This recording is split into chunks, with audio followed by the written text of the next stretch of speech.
For what AGC is, it's been there 14 years. It's a mainstay of Americana, but also the whole world.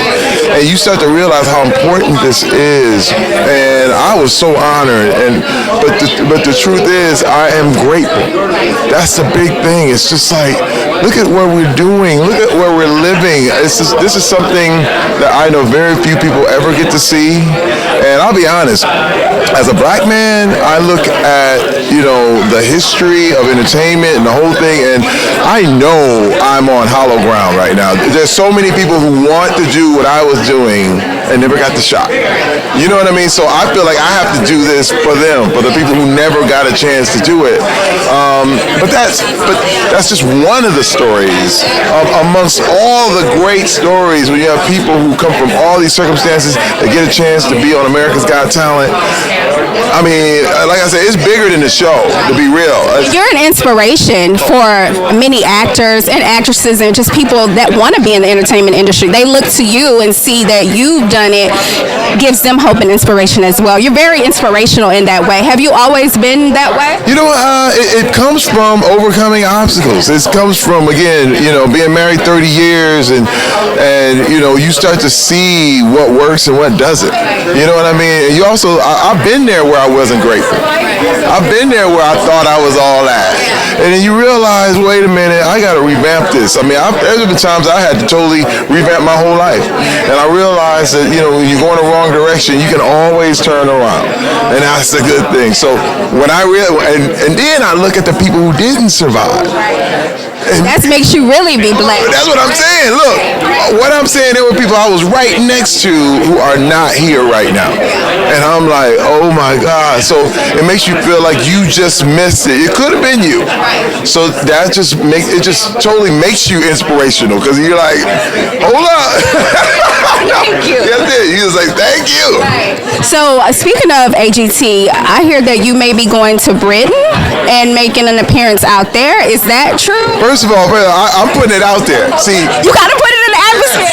I haven't talked to anybody yet. Everybody's wondering, like, what is going on? But first of all, I'm putting it out there because the Got Talent franchise is a worldwide franchise, and my goal is to hop over and do Britain's Got Talent when they need me to pitch it. You know what I mean? It would be amazing. Well, just like Alicia Dixon came over and did Champions, it can happen the other way around. But my real dream is to go do China's Got Talent. I'm literally, studying Mandarin. I have a tutor who's going to teach me a little bit about how to do a whole show, and I really want to open that up, because I actually met the host of China's Got Talent. He came and visited America, and I said, you know what?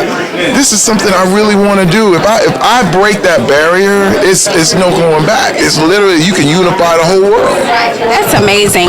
And moving over to Brooklyn Nine-Nine, you guys are coming back in February. Can you give us what can we look forward to? What can fans expect? Give us some spoilers. First of all, yeah, I know.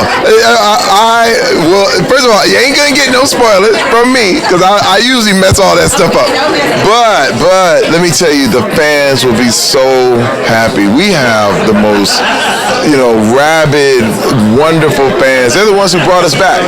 You know what I mean? We were canceled once. The fans spoke up and brought us back. They will not be disappointed. I mean, like I say, when you look at the log line, it says 9 harder.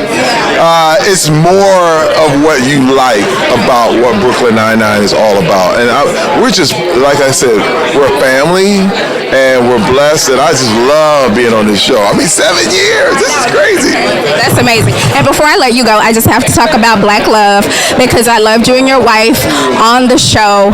Speak to that briefly if you can. What is the secret to the longevity of that marriage, of your marriage? I like to say that it's impossible to love someone and control them at the same time.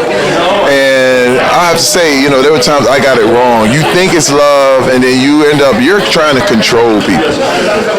Because it's wild, because love is freedom. Love is really one of those things where you start to realize that it's about letting go. It's not about grabbing.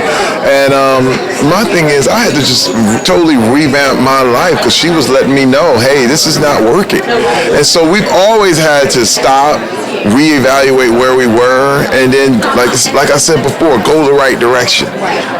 Because when you realize life is not a thing where I automatically know, it's just a series of course corrections.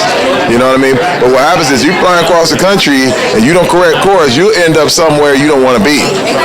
And I totally said, okay, now we just have to focus more. And one thing I do realize that when you have a partner, you have to really, really focus on them. Like, it's one of those things where my wife totally focused on the things that I was doing, like listening to me and hearing me, but I had to do the same for her.